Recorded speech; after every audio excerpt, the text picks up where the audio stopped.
जत येथील बस स्थानकावर सोडतो असे सांगून महिलेला वाटेत चाकूचा धाक दाखवून बलात्कार करून दागिने लुटणाऱ्या आरोपीस न्यायालयाने दोषी धरून 20 वर्ष कारावासाची शिक्षा सुनावली आहे। मुनीर खुतबुद्दीन नदाफ असं शिक्षा झालेल्या आरोपीचं नाव आहे। जिल्हा व सत्र न्यायाधीश जे.ए. मोहंती यांनी सदरचा निकाल दिलाय। ही घटना 26 सप्टेंबर 2019 रोजी घडली होती। पीडित महिला जत तालुक्यातील एका गावात जाण्यासाठी बसची वाट पाहत होती, तेव्हा आरोपी मुनीर नदाफ हा मोटार घेऊन आला। त्याने पीडितेला जत येथे बस स्थानकावर सोडतो असं सांगून विश्वास दिला। पीडिता गाडीत बसल्यानंतर त्याने वाटेत निगडी गावाच्या हद्दीत पवनचक्कीकडे जाणाऱ्या कच्च्या रस्त्यावर मोटार नेली।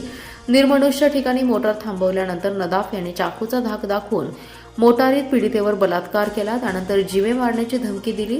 तिची कर्णफुले, साखळी, बुगड्या आणि मोबाईल काढून घेतला। त्यानंतर पीडितेला सोडून दिलं। पीडितेने तात्काळ जत पोलीस ठाणे गाठून फिर्याद दिली। पोलिसांनी तपास करून आरोपी नदाफ याला अटक केली। तपास अधिकारी S.G. मोहिते, दिलीप जगदाळे यांनी तपास करून दोषारोपपत्र दाखल केलं। या खटल्यात सरकारतर्फे अतिरिक्त सरकारी अभियोक्ता उज्ज्वला करवते यांनी काम पाहिले। सरकारतर्फे एकूण 18 साक्षीदार तपासले। फिर्यादी, पीडिता आणि डॉक्टरांची साक्ष महत्त्वपूर्ण ठरली आहे। त्यानुसार आरोपी नदाफ याला दोषी ठरवले। त्याला बलात्काराच्या गुन्ह्यात 20 वर्ष सक्त मजुरी आणि 50,000 रुपये दंडाची शिक्षा सुनावली आहे, तर जबरी चोरीच्या गुन्ह्यात 7 वर्ष सक्त मजुरी आणि 50,000 रुपये दंड अशी शिक्षा दिली आहे। बाल अत्याचार प्रतिबंधक न्यायाधीश महोदय श्रीमती मोहंती मॅडम यांनी आज एक आरोपी ज्याचं नाव मुनीर खुतबुद्दीन नदाफ, गुन्ह्याच्या वेळी वय त्याचं 44 होतं। आज रोजी त्याचं वय साधारण 51 असेल। त्याला 20 वर्षाची शिक्षा, सक्त मजुरीची शिक्षा सुनावली।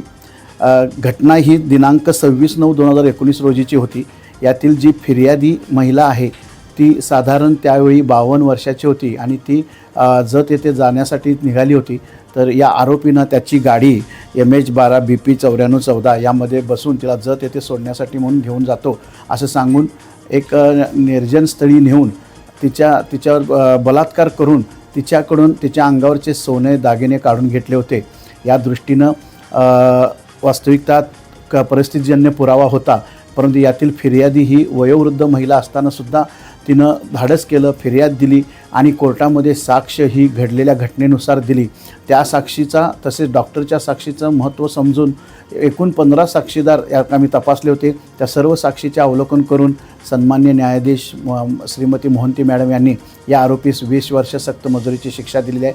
सदरची केस हे माझ्या सहकारी उज्ज्वला करवते, अतिरिक्त सरकारी वकील यांनी ही केस अतिशय चांगल्या पद्धतीनं चालवली।